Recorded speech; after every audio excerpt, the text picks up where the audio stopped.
E se ti dicessi che questo snack è a base di croste di formaggio? Sei curioso della ricetta? Fai bene.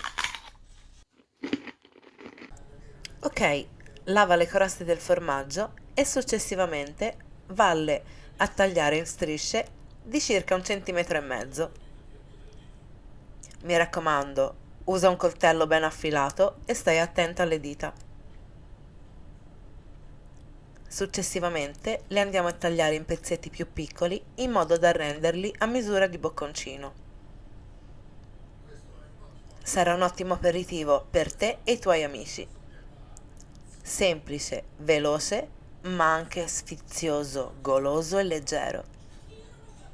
Accompagnato anche con una semplice salsa a base di maionese con erba cipollina. Cerchiamo di tagliarli tutti della solita misura, così anche in cottura sarà più semplice tenerli d'occhio. Eccoci qua, facciamo l'ultimo pezzo e poi ci spostiamo davanti al microonde. Io intanto ti ricordo di lasciarmi un like e fammi sapere qua sotto nei commenti se hai provato questa ricetta e cosa ne pensi. La conoscevi di già?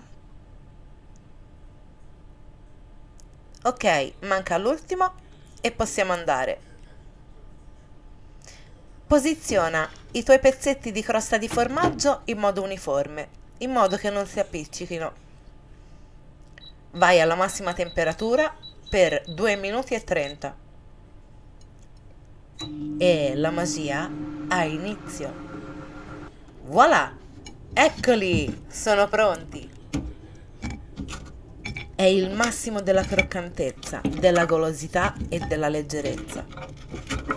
E vi ricordo che essendo croste di formaggio parmigiano sono prive di lattosio. Senti che croccantezza!